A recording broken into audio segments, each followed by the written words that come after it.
journalism by giving women and the LGBTQ community the platform and the voice that they deserve. There's never been a better moment than right now. The 19th is the newsroom that we've been waiting for. Hi everyone, and welcome to Live with the 19th, where we aim to give you a front row seat to conversations at the intersection of gender, politics, and public policy. I'm Amanda Zamora, co-founder and publisher of The 19th, an independent nonprofit newsroom that aims to empower you with the information, resources, and community you need to be equal participants in our democracy. We know that the pandemic has hit women of color and the LGBTQ community particularly hard over the last year, and this includes financially. With millions facing mounting debt and a sluggish recovery, the 19th's economic reporter, Chabeli Carrazana, brings your financial questions to veteran financial journalist Mandi Woodruff and financial educator and author Tiffany the Budgetnista Aliche, co-hosts of the Brown Ambition podcast. Today, they're answering your questions about how best to manage your money in this pandemic. As today's conversation gets going, we hope you'll share it on social media using the hashtag The19thLive. And if you're not already, please be sure to sign up for our free newsletter at 19thnews.org/subscribe, where you can find out about upcoming 19th News events. Finally, if you want to see more events like today's, we hope you'll support the 19th by becoming a member at 19thnews.org/membership. Now, let's introduce our panelists. Mandi Woodruff is the executive editor of MagnifyMoney.com and co-host of the Brown Ambition podcast. Previously, Mandi was the personal finance editor at Business Insider and a personal finance reporter for Yahoo Finance, where she hosted the weekly web series Money Minute and The Payoff. Tiffany the Budgetnista Aliche also co-hosts the Brown Ambition podcast. She's the author of The 1 Week Budget and Get Good with Money, and the founder of the Budgetnista's Live Richer Challenge series. In addition to teaching and speaking on personal finance, she writes for the Huffington Post and U.S. News and World Report. Now let's welcome the 19th's economy reporter, Chabeli Carrazana. Well, thank you so much, Amanda. And I am so excited to be with the both of you here today. I think this is going to be a great conversation. And we actually got so many wonderful questions for this event from our lovely readers. Thanks to everyone who sent in questions for this. So I really want to jump in on those. But before I do, I was hoping to set the stage a little bit. I was hoping you could each maybe tell us a little bit about your journey this past year. It has certainly, I think, been a journey for everyone. Yeah. And yeah, for sure. And so I was hoping you could tell us maybe what your pandemic wake-up call is, the moment that made you think about your goals, your career, your finances, and your future. Do you want to go first, Mandi? Yeah, sure. Well, thanks for having me. I'm really excited to be talking to you, Chabeli. I had several wake-up calls in 2020. I think a lot of people did. But when it comes to my career, I think the real wake-up call I had probably just came a couple months ago, honestly. So I'm actually a new mother. I had a baby shortly before the pandemic hit, and I was basically dealing with a newborn and no childcare for about the first half of 2020. So I was in a complete fog. I don't even know how I survived those months. I think back and there's just no memory. I think I just went into like mental hibernation.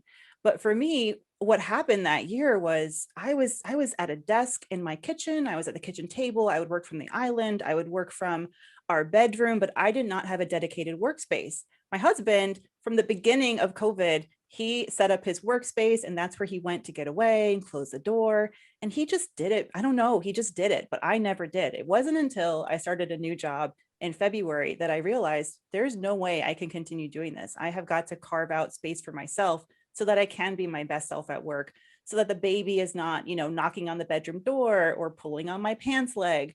And I really had that wake up call in therapy because my therapist said, what would happen if you weren't available? What would happen if you weren't available to your son or your husband? And I said, I've never not been available. So I moved into the basement downstairs and I turned it into what I'm calling my Zen den. And I closed that door. Yeah, Zen den. I closed it. No man cave. It's all about the Zen den. I closed that door. Yeah, I come down here and it was the first time in a long time I felt like myself professionally. And that was a big turning point for me. And also kind of sad because I'm like, I'm a feminist. I'm supposed to be a modern woman. And yet I was falling into the same sort of gendered roles of, being available all the time and taking care of the child all the time. And I'm really happy that I finally carved out this space. We hear you on that at the 19th. I mean, we've written about all this invisible labor that moms have been doing forever and are doing more so now. And what about you, Tiffany? What was your wake up call this year? So much kind of was able to stay the same in some ways because I always have kind of worked from home. My team is all digital, so the transition wasn't as abrupt. But I think my wake up call really was really like Thanksgiving, because I've never not had Thanksgiving with my family. I live in New Jersey, where my parents live in New Jersey, but my dad is almost 80. And it was like the first time ever that we didn't have Thanksgiving together. And it kind of just hit me like, wait, when am I going to be able to see my parents again? Like in person, teaching them how to use WhatsApp video, which was fun. Um, and just like realizing for me, it was less professional things and just more personal, that, not being able to spend time with family and friends. I've gotten very accustomed to spending time with like so many people and just worrying, because I worried, you just don't know. One of my friends has an autoimmune disease and she got COVID. And I just remember thinking like, okay, she might not be okay. All three of my best friends got COVID, and each one, it was worse than the other, to the point where one of my friends told me to, make sure her daughter was well taken care of. And I'm like, wait, what? So it was just a lot. And also too, the social unrest. Like I said, it wasn't so much professional, but there was just so much trauma that we're reliving, even now still, over and over and over. And it just got to be so overwhelming. And it was honestly more than slightly annoying for so many brands that otherwise don't care, wanting to reach out to me to be what I call their Black Band-Aid.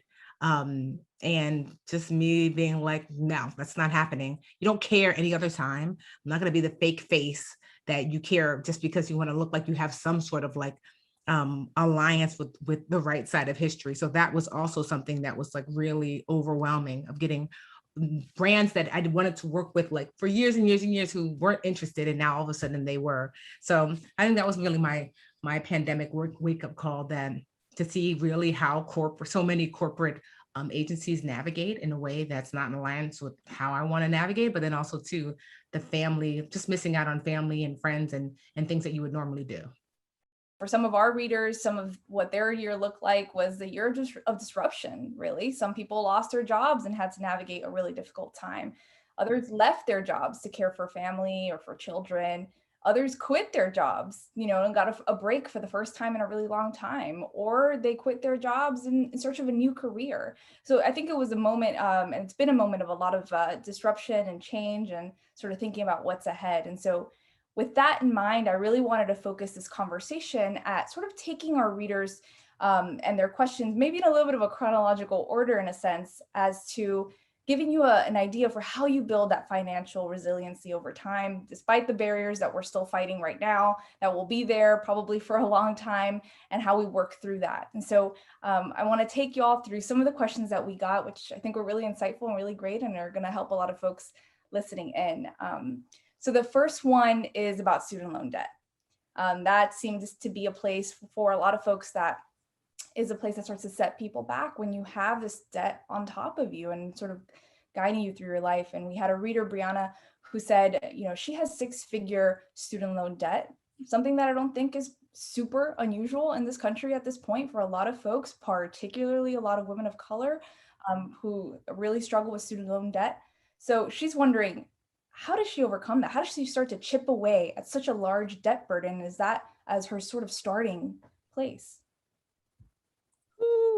Tiff, we want me to take this one, or take a stab at it first? Okay. All right, cool. Yeah, Brianna, unfortunately, I don't know if 6-figure debt is as common, but certainly, a lot of student debt. And when you throw in a pandemic and everything else that's been happening, it can feel overwhelming. I will say, the silver lining, one of the few silver linings of this past year is that elected officials did get something done when it came to COVID relief. And, they really put forward some flexibility around paying your federal student loans. So I would say to Brianna, if you have federal student loans, interest payments and payments themselves have been suspended through at least the end of September. So you do have this moment to just take a breath and focus on, putting food on the table for you and your family, focus on saving for a rainy day, focus on high interest debt, other financial priorities. So I would say take advantage of that time, but September is coming and who knows whether or not they're going to extend, that flexibility for student loan borrowers. So having a game plan for when that time does come is going to be essential. So I would say starting now, I'm sure Tiffany, the Budgetnista, has a lot to say about this, but start working on your budget and trying to figure out how much can I sustainably put toward the student loan debt. And especially if you have federal student loans, like let's say your budget is there's just not enough there. You just feel like you're not earning enough to make those student loan payments on time in full. Contact your servicer and ask them if they have any flexible repayment plans, because they may actually adjust your payment to better align with your income. And that's definitely something that federal student loan borrowers can take advantage of.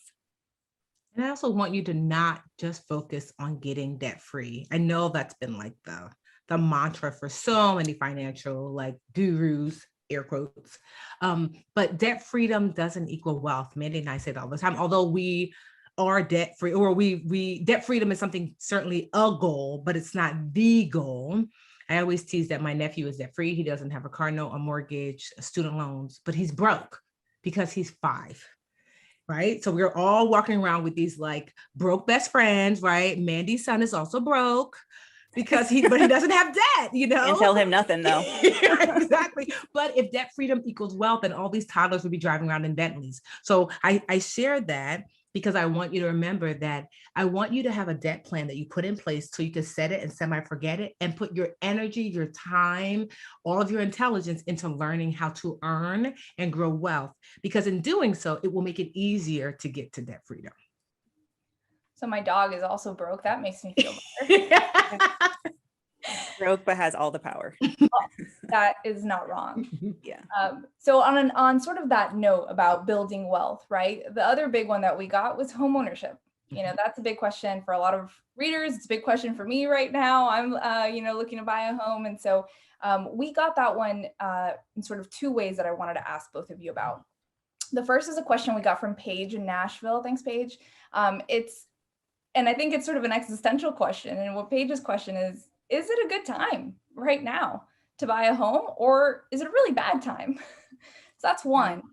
The other one, which we got from Elizabeth in Houston, is she was saying, I'm a millennial and I'd like to know what my options are. If I can't afford to buy a home, if I don't want to buy a home now, what are my best alternatives for building wealth?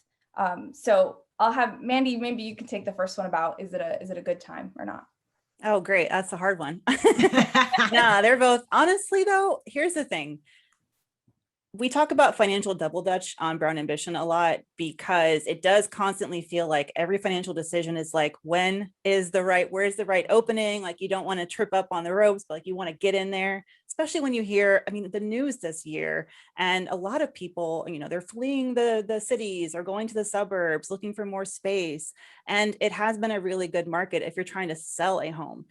If you're trying to buy a home, I'm not going to lie, especially if you're in really hot markets, and this isn't the case across the country, but certainly in larger cities that were, a lot of people were leaving, like Atlanta, New York, LA, you had people who maybe were working in the city and decided to go to the suburbs, like news reports have said. So there you definitely have less inventory, more demand. So that's just simple economics, even though I got a C. Okay, I'm putting that out there in econ. Even I know that.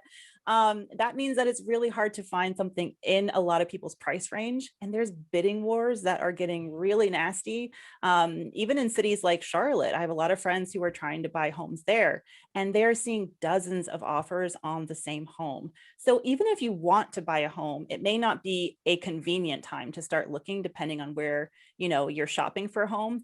It's always okay to start looking around. There's nothing stopping you, but ultimately you need to decide that you want to buy a home because you want to buy a home, and because it is the right answer for your lifestyle, and it's the right answer for your finances. You definitely don't want to do it because you think, oh, this is just another thing I need to tick off on my to-do list. I need to do it because, I've heard that this is a part of the American dream. Like, forget that. Like, find out your dream and do what's right for you. Just know what you're getting yourself into, which today in today's market is, not a lot of home inventory, which means, a high demand, not a lot of opportunities out there to find a home. So when people do, they are like offering additional on top of asking price, all cash offers. It is really, really competitive. So just be prepared for that. What about if, this is not the moment for you? And what if your dream is different? What is an alternative to building wealth? Because we've always heard, right? Homeownership is the path. What's a different path? So there are many paths to wealth. I feel like Yoda. Yes. So yes, homeownership certainly has been touted as a cornerstone for wealth, and this is why that's being said, Elizabeth. It's because they're thinking about the time when your parents and grandparents bought a home. Like my parents bought their home when I was 9, and they bought it for $250,000, which was big money, and now that same home is worth $700,000 now that I'm 41. So that's why you hear people say, oh, home ownership is a cornerstone for wealth, because they're talking about that type of appreciation, which was not abnormal. But that's not necessarily what's been happening. That we've seen actually for the first time in history, because of the last recession, homes depreciate, actually go like less in value. Like I bought my condo when I was 25 for $220,000, and then it dipped down during the last recession to $150,000. And right now I check on it every few years or so. That home has still never gotten up to $220,000, meaning I would have bought that home and still owed more than what it was worth. So homeownership is not necessarily like the shot, the direct arrow to wealth anymore. So what you can do is, if you've decided not to purchase a home as a way for increasing your wealth, you still have to invest. So first, investing starts with home, meaning your retirement account. Like you want to start there first. Are you maxing out your retirement account? Are you being mindful about where your money is going? If you're not really sure, are you at least rebalancing? You might want to look into a target date fund, which just allows you to choose the date that you think you're wanting to retire or close to it. And you put your money in and it rebalances and gets less and less. It gets more and more conservative the closer you get to the time when you have to pull it out. Are you also investing for wealth? Because investing for retirement, it means that you're setting aside money for your older self when you no longer have to work anymore. Investing for wealth means that you're setting aside for now, so that way you can increase your lifestyle now. Are you investing in time and the energy to learn how to grow wealth now? Homeownership is not the only way. Investing, but also you might want to consider homeownership, but by way of real estate investing. So let's just say you do think to yourself, you know what, I think I do want to get a house. You might want to look into a multifamily house so you can house hack, which allows someone else to pay your mortgage while you live there. Also, you might be interested in buying a home because it might be easier to find homes that need a little bit of work. So you're willing to learn what that looks like to rehab a home. So there are multiple ways to grow wealth without having to do direct home ownership, because quite honestly, I'm not convinced that that's the way anymore. Especially not if you're Black. I mean, let's be real. Like, I don't think homeownership has been, it can be a path to creating wealth, like Tiffany said, but we have seen, and I think people are much more willing to have the conversation in a year like this one. I know it's 2021, but it feels like 2020 is just, part 2. But it seems like people are more willing to now acknowledge the impact of systemic racism on putting, just putting a ceiling on how much wealth accumulation Black and brown households have in home equity. And I think that that's an important conversation to have. And it's a reality and a wake-up call, I think, for a lot of aspiring homeowners, Black and brown homeowners, to say, this real estate system is maybe not set up to help me as much as others. So let me be smart about it. Let me look at it as one channel of wealth building, like Tiffany said, real estate, but then also, of course, investing in the market as well. I want to talk about both those things that you just mentioned, Tiffany, about building wealth and for sort of the long term and the short term, right? So let's take the first piece of savings and debt. That's kind of a big one as well for a lot of folks. We recently ran a story on the Latina wealth gap, and it shows that about half of Latinas wiped out their savings completely during the pandemic. I think that's a similar story for Black women as well. And so our readers sort of want to know, how do you manage your savings, particularly now in a moment where it still feels very tenuous? We're still in 2020 part 2, right? So they've asked, do I pay my debt off, or do I save and pay my debt later? Or if I am in a position where I might lose a job, or I'm worried about losing a job, how much money should I have in my savings account right now in case of a sudden, job employment loss? So I'm wondering if you can sort of help us navigate what our savings sort of to debt ratio should look like right now, and how we prepare for sort of the unexpected after a year and some change of unexpected. Do you want to take that one, Tiffany? Yeah, so for sure, you should, because my sister asked me, she said, I was going to go heavy. I was going heavy on paying off my debt, but now with all that's happening, what if? And I said, honestly, normally I'm like, being aggressive with paying off debt while saving, great. But unless you have a job where it feels very pandemic proof, meaning like you're a nurse, you're a doctor, you are an essential worker, it's very unlikely that you are in an industry where you'd lose your job, then I don't want you to be as aggressive. I told her, don't be as aggressive. I would honestly consider dropping down to paying the minimum until you can build up your savings to a space where you feel comfortable, where if I were to lose my income, how long do I think it would take me to replace it? So gone are the days of just saying, I'll have 3 months worth of emergency savings. That's not enough to just stop there. So I want you to say that's the bare minimum, at least 3 months, but then I'm going to look at my industry and ask myself, how quickly could I rebound and recover? Do I think it's going to take me 6 months because my friend took 6 months and she also is an engineer? Do I think it's going to take me 2 days because I'm a nurse and no matter where I go, people are asking me to work there? And so you're going to have your minimum 3 months and then look at your industry and compare it there. But I right now would prioritize setting aside for savings than being aggressive with paying off debt, because savings is your first line of defense. So if you are walking the tightrope of your finances and you slip, your savings is the first net that's going to catch you. So you want to make sure that there's a net there to catch you and make that your priority. Yeah, and just to quickly add, I would say if you have debt, there are some smart ways that you can make debt cost you a little bit less.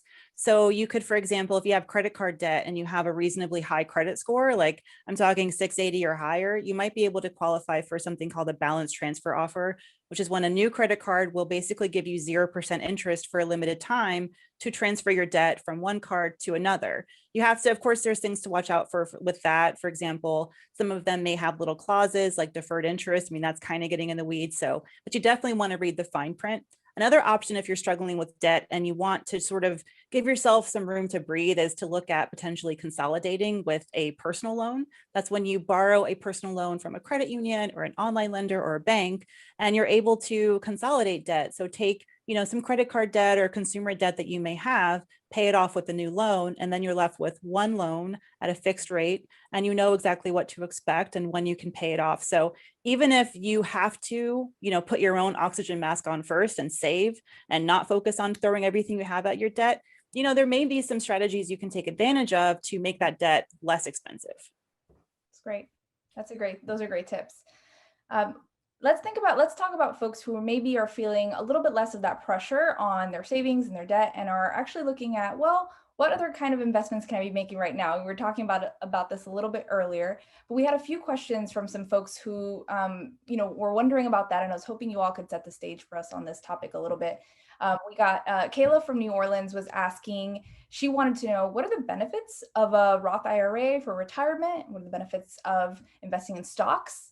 And also similarly, is now a good time to be considering, stock investments, real estate investments, other kinds of investments? For folks who are starting to think about this and wondering, what path should I take?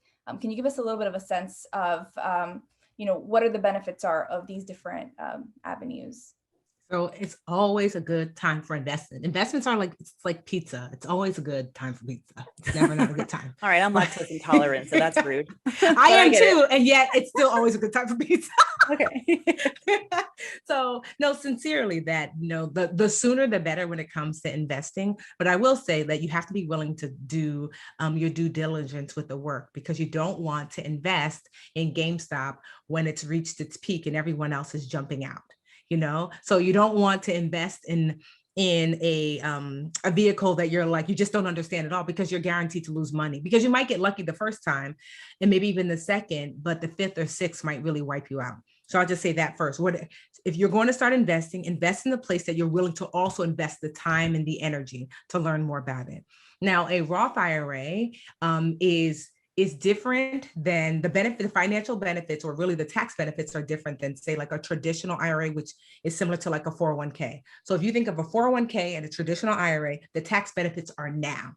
That means you get to lower what your taxes are now, but then later when you pull the money out, you're going to pay taxes later. The Roth is the opposite. You don't get tax benefits now, but later when you get to pull your money out, then you get the tax benefits later, because you don't have to pay taxes on the back end because you paid them on the front end. So typically if people have a choice, this is kind of like the seesaw. Like I like people to do. I'm like, okay, start with your company, see if they have a match. Get your free money, girl. That means what you put in, typically your company will put in up to a certain percent. So get your money there. Then after you've done your match, consider maxing out a Roth IRA, or even, considering maxing out a Roth IRA, because you get that back end money, meaning that when it's time to retire, you're not going to have to pay taxes on the money you put in and what the money has grown to. And then you can look back at your company to see like, okay, now that I've maxed out my Roth, I'm back to put more money into my retirement account, even though there's not an additional match. So that's kind of like the seesaw. You like to take advantage of a Roth while you still have time. I believe the max you can make to contribute as a single person, I think it's 140 this year. I think it was like 139 last year. So I think it's 140, $140,000. And so you're wanting to invest. Investment first should start always with retirement. Everybody wants to invest with investing for wealth. But the problem with that is that God willing, we will all get old. And so you want to have something so I call my old lady self Wanda, and I encourage you to name yours as well. And I do that because a study was done that found that people don't set aside for retirement because they feel disassociated from their older person self. So I was like, well, let's lean into it. Let's pretend like it's a whole different person. Wanda does not want to eat cat food. Wanda would like to have a comfortable life. And so you have to set aside for your Wanda, because Tiffany can work now. Tiffany can put the energy in. She could do extra hours. Wanda is like, I'm 80. You tried it. I really like to sit home and just relax and watch my stories and yell at the neighborhood kids. This is my dream. That's Wanda. So that's what I would say, is that start with retirement. And then if you are going to invest outside of retirement, investing for wealth, if you're going to invest in stocks, do your homework. Start with a book. Start with a podcast. Me and Mandy have Brown Ambition. Start with learning about investing for stocks, or honestly, super easy. Start with an index fund. You don't have to be super smart. You literally. I was going to say, maybe don't invest in stocks if you don't want to. That's an option. Like, people think that they need to be out there trading individual stocks, and it's all very exciting. And listen, at the beginning of the pandemic, if you jumped in then, you got that, I can name any number of stocks that plummeted that people, took advantage of. And then they were like on, just making headlines for how much they had increased over that time. That again, like, I don't have time for that kind of investing. So what I like to do is take a lot of the work out of the situation for me. And investment firms have made this pretty easy. Like Tiffany said, there's index funds. Index funds are basically like they're like the golden corral of finance, but like really good quality, right? It's like, okay, stay with me. So it's like a buffet, you have all these options. You don't have to pick any one meal, and you can really just invest in a broad list of stocks all in one place. So I love an index fund. And honestly, when I was 23, I didn't know much about personal finance, especially not about investing. And the smartest thing I did was open up something called the target date fund. So with the target date fund, and many 401k firms or accounts offer this type of investment. And what it is you basically predict, I was 23 at the time. So I was, I think I chose the 2050 fund, which said that I had about 25 or so years before I wanted to retire. Maybe it was 2060, my math is off, but you pick the year that aligns with when you think you might be ready to retire. And that's literally all you have to do. They instantly diversify.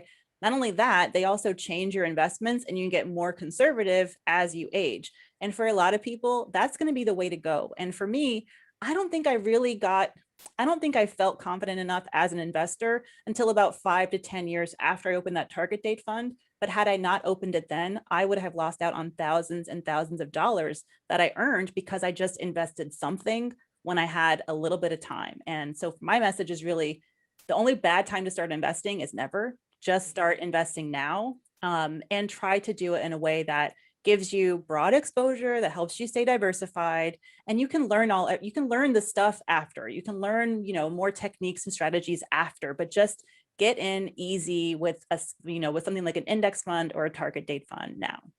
And don't forget that owning a business is also a form of investing. The last recession took away my income, my home, my retirement, my savings, all my financial things. And I started my business, and it allowed me to out earn what I would have earned as a school teacher, which is what I was then. And so now one of the ways I diversify in investing is I have my businesses, I have real estate, and I'm also in the market. And so like that is also potentially, and it doesn't have to be some big, the Budgetnista is what I do full time, but we also, Mandi and I also have a friend named Sandy that does side hustles on the side. She sells. So Sandy's really good at knowing when a fun phrase that's in the public will turn into something that people are going to want on a t-shirt or a mug. And last year, meanwhile, Sandy's a mom. I think her son is 4 or 5, right? And she's a wife and a full-time HR professional. Last year, she told me she made $125,000 because just listening out oh, what's the new on fleek? Oh, okay. And then she puts it on a mug or a t-shirt and sells it on Amazon. And I was like, that's genius. So she's not looking to do that full time, but she said it allowed her to pay off her student loan debt, allowing her to pay off her home faster. So that is a form of investing as well too.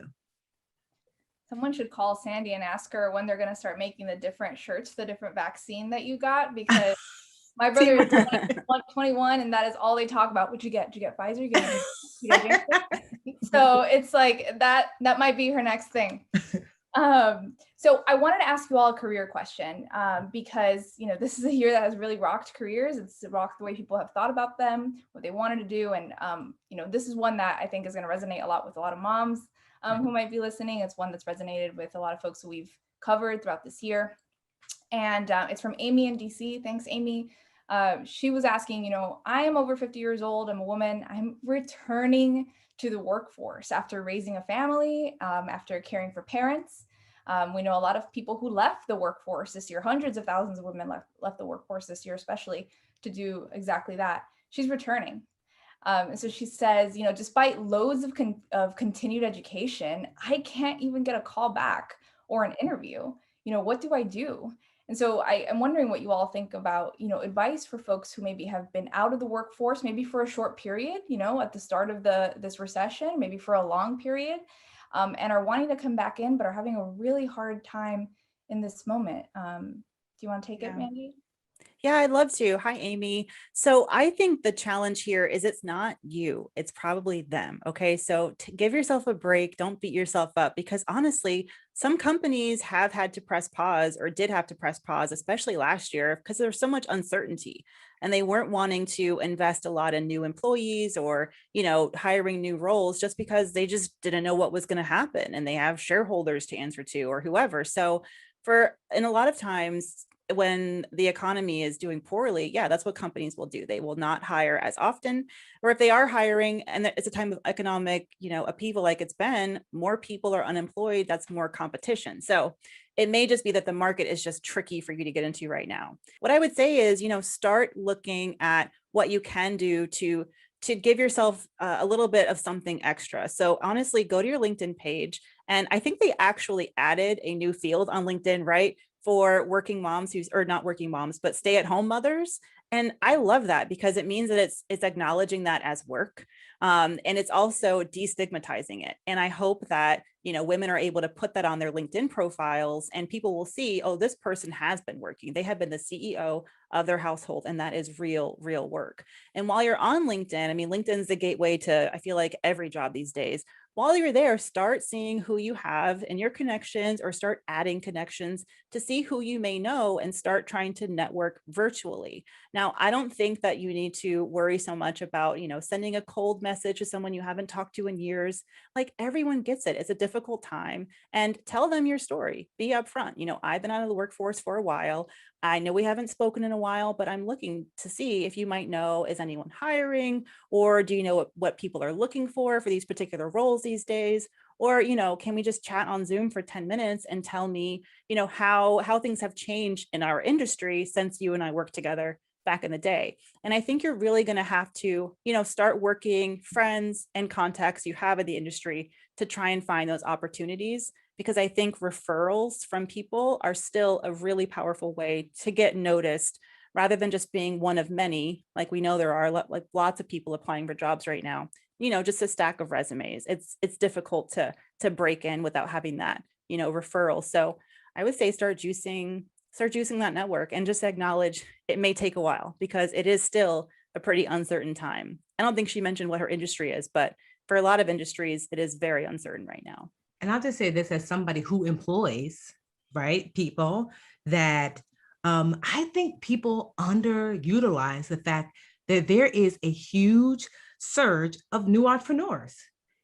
Like, literally, I don't know one of my friends that's not like, do you know an executive admin? Do you know a graphic designer? Do you know although I might not hear like this big organization is hiring, but almost every single one of my entrepreneur friends is hiring. And so what I tell people all the time is find yourself these entrepreneur groups. There's so many Facebook groups that are geared toward, especially women, in entrepreneurship, because you're seeing, especially women of color, that's where the huge surge is. Join those groups and see what people are asking for. And don't be afraid to lean in and say, I can help with that. Honestly, I would say about half of my team I found from specific entrepreneur groups for women. And I've just put it, hey, does anyone that knows how to do this? So you'd be very surprised that although you might not get hired in the traditional sense, from a traditional pool, that there are entrepreneurs out there who are looking to hire folks. And quite honestly, they're not as traditional in hiring. Like me, I'm like, I don't know. I used to teach preschool before this. So your resume doesn't matter as much as you kind of share with me, like, what you've done before, how you think you can help. And I'm looking more so about how I think you're going to connect internally, and can you do the work? And so that's open to you as well. Definitely be creative is a big takeaway from this time. I have one more for each of you before we wrap up. It's a question on retirement. We got this one from Chloette in Wisconsin. She sent us a question noting, she's close to retirement. She's getting divorced. She doesn't really have much saved, other than some Social Security disability payments that she gets. So she's wondering, what are the resources for me? I'm finding myself in this position, right? And when you're close to retirement, when you don't really have much saved so far, what is the option now? Do you all have any recommendations for folks who, maybe are not close to retirement, but maybe haven't saved and are finding themselves in a tight spot, or are in a position like Chloette? Yeah, I actually wondered. I was like, you said Wisconsin, right? Not New York, because my neighbor and I just had this conversation. She's just turned 66. She's a public a state employee, and she could retire right now, but she's going to continue to work because she has student loan debt that she's still working to pay off. So this is a real problem for a lot of people who are close to retirement, but not feeling like they can actually retire. It's sad, it's unfortunate, because you feel like, I've done everything right. I've worked until now. Why can't I just have a break? I would say this is a time when side hustling, I know that's kind of an overused term, but Tiffany talked about that earlier, looking for ways to create additional streams of income for yourself outside of traditional 9-to-5 life could be the way for you to build some additional income to supplement what you're getting from your Social Security and disability income. And the fact that you said she's getting divorced, so that's another huge challenge to throw on top of it. And my heart really goes out to her for that. But she's losing an additional source of income, potentially as well through that divorce. So she's going to have to think about, how can I, what skills do I have, and how can I leverage them to try to bring in additional income at this time? And of course, start looking at your budget for your new life, because it's going to be a lot different than how things were prior to the divorce, probably. So you're going to have to say, you know, what are my needs as a single person? What are my wants? How much do I have left over? What can I afford? Do I have to downsize? Should I take on a roommate? You know, these types of questions, and just kind of embrace this new stage, as I'm sure traumatic as it is and as stressful as it is. Try to embrace the change and make the most of it. Yeah, honestly, creativity is really like the word of the day when it comes to figuring out how do I have additional income coming in. And I think when people think side hustles, as Mandi stated, that I think that people think that it's these big heavy lifts, but not necessarily so. One of my sisters, she started doing helping people with procurement, right? So the federal government is like, oh, we need, you know, someone to teach this class, or we need graphic design work. And so she's really good. Like, she's got 2 little ones that are always home, but she's really good at helping people write their proposals for those things. So she makes this extra money. The kids are asleep. She writes the proposal when they're asleep. So she doesn't have to, side hustling doesn't require you to pack boxes of mugs or leave the house. You know, she's leaning into her writing skills. And the fact that she, as an engineer, she was a mechanical engineer, she used to work for like big organizations like Macy's to decide how many pieces of wood do you need to build out this part of Macy's. So she knows, like, okay, well, this is how you map out and vet out how much a project is going to cost. So she's leaning into a skill that she already has to make money in a way that's not a super heavy lift, you know. So thinking about what skills do you have and how can you monetize them in unique ways? Like, at the end of the day, I'm a teacher, you know, but I've taken my teaching and I write books. I've taken my teaching, I started an online school. I've taken my teaching, I've done one-on-ones. I've taken my teaching, I've done classes, I've done courses. So you can take your one skill and figure out how you can finesse it in multiple ways. That's right. Yeah. Well, I feel like we could have this conversation for a long time. There's so much to cover, but I feel like I've learned a lot. I hope everyone listening in has learned a lot. You're both so amazing. Go listen to Brown Ambition. Go get Tiffany's book, Get Good with Money. This has been such a wonderful conversation, and I feel so lucky that we were able to have it. Thank you all so much. Thank you for having us. Thank you so much. Thanks to Mandi and Tiffany for bringing a wealth of practical information and insight to today's discussion, and to all of you for tuning in. We hope you'll join us for our next 19th Live conversation in May, when we will be exploring the history behind and solutions to ending anti-AAPI violence. To get those event details, sign up for our free events newsletter at 19thnews.org/subscribe. And finally, a thanks to the nearly 10,000 members supporting our nonprofit newsroom. It's your contributions that make conversations like today's possible. If you're not a member yet, you can show your support today by donating at 19thnews.org/membership. We look forward to welcoming you to the 19th family, and we'll see you at our next event.